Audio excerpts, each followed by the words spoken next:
राधे राधे दोस्तों। क्या कभी आपके साथ ऐसा हुआ है कि जिस चीज़ पर आपका पहला अधिकार था वही आखिरी पल में किसी और को दे दी गई हो?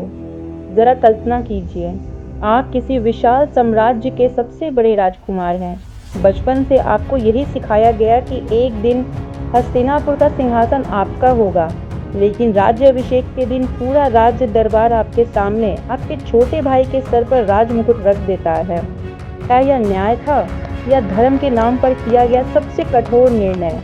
क्या धृतराष्ट्र के साथ अन्याय हुआ था या अगर वो राजा बनते तो क्या हस्तिनापुर का भविष्य और भी भयानक होता? आज हम जानेंगे महाभारत की उस घटना को जहां पहली बार कुरुवंश के भीतर एक ऐसा मौन घाव बना जिसने आगे चलकर महाभारत के युद्ध की नींव रख दी। नमस्कार दोस्तों, मैं पल्लवी सिंह आपका फिर से स्वागत करती हूँ हमारे YouTube channel youth family community में। दोस्तों, पहले एपिसोड में हमने देखा कि गांधारी और धृतराष्ट्र का विवाह संपन्न हुआ। गांधारी ने अपने पति के सम्मान में अपनी आंखों पर पट्टी बांधकर इतिहास का सबसे बड़ा त्याग किया। अब सबको लगता था कि हस्तिनापुर का अगला राजा धृतराष्ट्र ही बनेंगे। आखिरकार वे सबसे बड़े राजकुमार थे।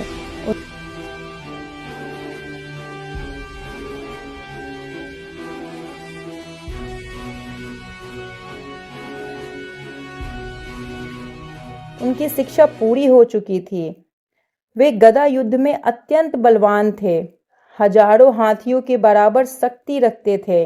वेदों और शास्त्रों का भी अच्छा ज्ञान था। फिर ऐसा क्या हुआ कि हस्तिनापुर का सिंहासन उनके हाथ से निकल गया? आइए चलते हैं उस ऐतिहासिक दिन जब हस्तिनापुर की राज्यसभा में ऐसा निर्णय लिया गया जिसकी गूंज सदियों तक सुनाई देती रही। हस्तिनापुर का राज्यसभा भवन आज असाधारण रूप से सजा हुआ था। विशाल स्वर्ण स्तंभ, चंदन की सुगंध, राजाओं के लिए बने सिंहासन, ऋषि, मंत्री, सेनापति और विद्वान सभी उपस्थित थे।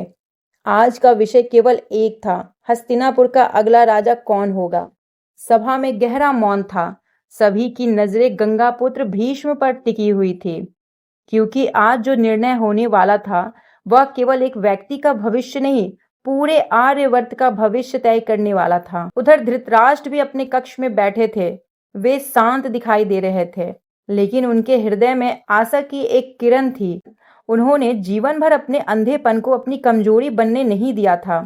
उन्होंने युद्ध कला सीखी, राजनीति सीखी, धर्म सीखा और आज उन्हें विश्वास था कि उनके पिता विचित्र वीर की सबसे बड़ी संतान होने के नाते सिंहासन उन्हीं को मिलेगा। लेकिन भाग्य कुछ और ही लिख चुका था। उधर अपने कक्ष में धृतराष्ट्र शांत बैठे थे। गांधारी उनके पास थे। धृतराष्ट्र ने धीरे से कहा, गांधारी, आज मेरे जीवन का सबसे महत्वपूर्ण दिन है। गांधारी मुस्कुराई। महाराज, आप चिंतित लग रहे हैं, गांधारी ने कहा। धृतराष्ट्र ने गहरी सांस ली। चिंता नहीं, बस एक जिम्मेदारी का एहसास है। यदि आज हस्तिनापुर मुझे राजा चुनता है तो मुझे केवल सिंहासन ही नहीं मिलेगा, पूरे आर्यवर्त की रक्षा का दायित्व मिलेगा। गांधारी ने उत्तर दिया, और मुझे विश्वास है आप उसे पूरी निष्ठा से निभाएंगे। कुछ क्षण दोनों मौन रहे। फिर धृतराष्ट्र हल्के से मुस्कुराए। काश मैं एक बार अपने राज्य को अपनी आंखों से देख पाता। यह सुनते ही गांधारी का हृदय भर आया, लेकिन उन्होंने अपने आंसू रोक लिए और धीरे से बोली, महाराज, जो आंखें धर्म को देखती है वही सबसे बड़ी दृष्टि होती है। धृतराष्ट्र मुस्कुराए। उन्हें क्या पता था कि कुछ ही देर बाद उनके जीवन की सबसे बड़ी परीक्षा उनका इंतजार कर रही है। राज्यसभा आरंभ हुआ। शंख बजा। राज्यसभा का द्वार खुला।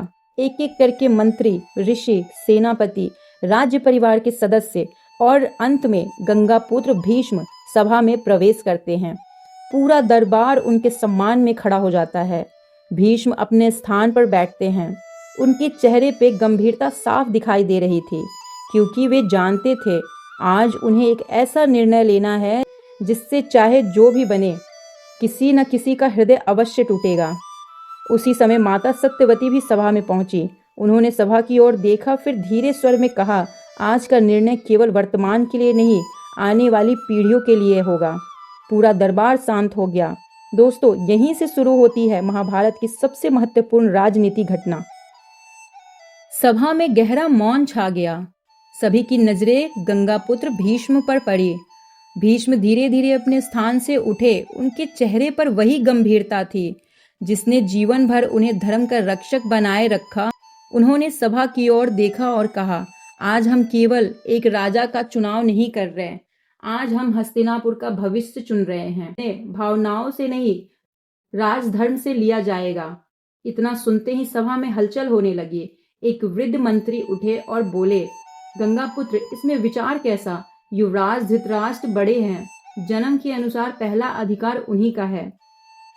कई मंत्री उनकी बात से सहमत दिखाई दिए, लेकिन तभी दूसरे मंत्री उठे। उन्होंने कहा, राजन, केवल ज्येष्ठ पुत्र होना ही पर्याप्त नहीं है। राजा वह होना चाहिए युद्ध भूमि देख सके, अपनी सेना का नेतृत्व कर सके और प्रजा की रक्षा स्वयं कर सके। सभा फिर शांत हो गई। भीष्म ने किसी का पक्ष नहीं लिया, वे सबकी बातें सुन रहे थे। उसी समय महामंत्री विदुर आगे आए। उनकी वाणी में न क्रोध था न पक्षपात। उन्होंने कहा, राज्यसभा में उपस्थित सभी सम्मानित जन हैं। हमें यह नहीं देखना चाहिए कि कौन किसका भाई है, हमें केवल यह देखना चाहिए कि हस्तिनापुर के लिए क्या उचित है।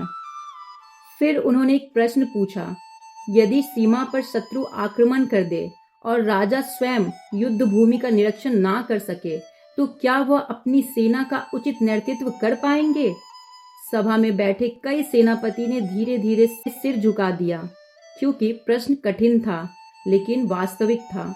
यह सुनकर एक मंत्री ने तुरंत उत्तर दिया, लेकिन धृतराष्ट्र अकेले नहीं होंगे, उनके साथ भीष्म हैं, विदुर हैं, गुरु कृपाचार्य हैं। विदुर मुस्कुराए, फिर बोले, यही सबसे बड़ा प्रश्न है। यदि राज्य किसी और के सहारे चलाना पड़े तो वास्तविक राजा कौन होगा? यह सुनकर पूरा दरबार एकदम शांत हो गया। दोस्तों, जरा सोचिए, क्या उस समय का निर्णय आसान रहा होगा?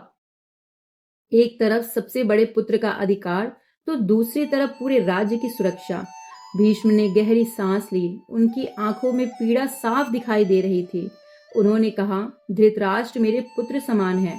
उनके बल, ज्ञान और चरित्र पर मुझे कभी संदेह नहीं रहा। लेकिन यह सुनते ही पूरा दरबार स्तब्ध रह गया। राजा केवल शक्तिशाली नहीं होना चाहिए, राजा को हर परिस्थिति स्वयं देखनी चाहिए। राजधर्म किसी व्यक्ति के प्रति प्रेम से बड़ा होता है। भीष्म के शब्द पूरे राज्यसभा भवन में गूंज उठे। कुछ लोग सहमत थे, कुछ असहमत, लेकिन कोई भी भीष्म के धर्म ज्ञान पर प्रश्न नहीं उठा सका। उसी समय धृतराष्ट्र के कक्ष के बाहर खड़ा एक सेवक यह सारी चर्चा सुन रहा था। उसका चेहरा बदल गया। उसे समझ आ गया कि सभा किस दिशा में जा रही है, और वह धीरे धीरे धृतराष्ट्र के कक्ष की ओर बढ़ा और उसके कदम पहले से कहीं अधिक भारी हो चुके थे। सभा की कार्यवाही अभी चल ही रही थी। उधर एक सेवक तेजी से धृतराष्ट्र के कक्ष की ओर बढ़ रहा था। उसके चेहरे पर घबराहट साफ दिखाई दे रही थी। धृतराष्ट्र ने उसके कदमों की आहट पहचान ली और कहा, कौन? सेवक ने कांपती आवाज में कहा, महाराज, राजसभा में आपके विषय पे चर्चा चल रही है। धृतराष्ट्र मुस्कुराए, यह तो स्वाभाविक है, आज राज्यसभा के उत्तराधिकारी का निर्णय होना है। बताओ, सभा क्या कह रही है? सेवक कुछ पल तक मौन रहा। उसके होठ कांप रहे थे। आखिर उसने धीरे से कहा, कुछ मंत्री यह कह रहे हैं कि आपके नेत्र। बस इतना सुनते ही धृतराष्ट्र समझ गए। उन्होंने आगे कुछ नहीं पूछा।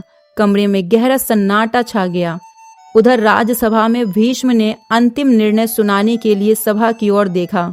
उन्होंने कहा, मैं जानता हूं कि यह निर्णय कई लोगों को कठोर लगेगा।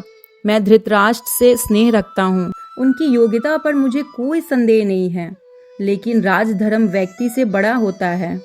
हस्तिनापुर का राजा वही बनेगा जो हर परिस्थिति में राज्य का नेतृत्व कर सके। सभा में सन्नाटा छा गया। फिर भीष्म ने कहा, इसलिए हस्तिनापुर का अगला राजा होगा पांडु। जैसे ही यह शब्द गूंजे, पूरा राज्य दरबार कुछ क्षण के लिए बिल्कुल शांत हो गया। उसी समय धृतराष्ट्र ने अपने कक्ष में शंख की आवाज सुनी। उन्हें समझते देर नहीं लगी। उन्होंने धीमे स्वर में कहा, निर्णय हो चुका है ना? सेवक की आंखों से आंसू निकल पड़े। वह कुछ बोल नहीं पाया। धृतराष्ट्र ने हल्की मुस्कान के साथ कहा, चिंता मत करो, मौन भी कभी कभी सब कुछ बता देता है। कुछ देर बाद गांधारी कक्ष में पहुंची। उधर राजभवन के प्रांगण में पांडु का राज्याभिषेक आरंभ हो चुका था। ऋषि मुनि वैदिक मंत्रों का उच्चारण कर रहे थे। भीष्म ने अपने हाथों से राजमुकुट उठाया। कुछ क्षण तक वो उसे देख रहे थे, जैसे उनके मन में भी संघर्ष चल रहा हो।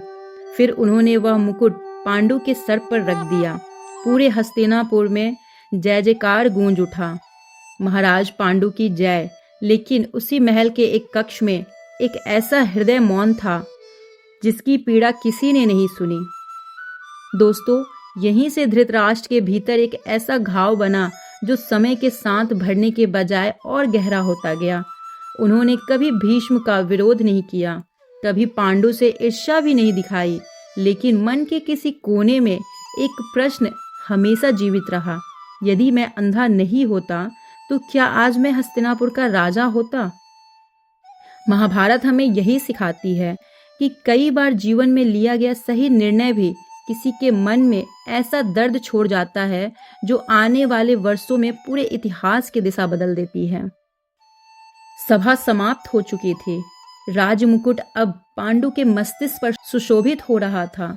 पूरे हस्तिनापुर में उत्सव का वातावरण था।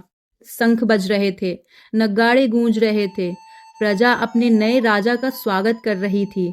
लेकिन राजमहल में एक शांत कक्ष में एक ऐसा हृदय बैठा था जिसके भीतर आज उत्सव नहीं बल्कि गहरा मौन था। वे थे धृतराष्ट्र। उस राज्याभिषेक के बाद सबसे पहला कार्य जो पांडु ने किया वह किसी राजकीय आदेश का नहीं था। उन्होंने कहा, मुझे अपने बड़े भ्राता से मिलना है। भीष्म ने मुस्कुराकर उनकी ओर देखा। उन्हें समझ आ गया कि पांडु के मन में क्या चल रहा है। पांडु धीरे धीरे धृतराष्ट्र के कक्ष में पहुंचे। उन्होंने अंदर प्रवेश करते ही झुककर धृतराष्ट्र के चरण स्पर्श किए। धृतराष्ट्र ने तुरंत उनका हाथ पकड़ लिया। पांडु, यह क्या कर रहे हो? पांडु ने विनम्र स्वर में कहा, भ्राताश्री, आज मैं राजा अवश्य हूँ, लेकिन बड़ा भाई आज भी आप ही हैं। कुछ क्षण तक दोनों मौन रहे। फिर पांडु ने धीरे स्वर में कहा, यदि मेरे वश में होता तो मैं यह मुकुट आपके मस्तक पर ही देखना चाहता।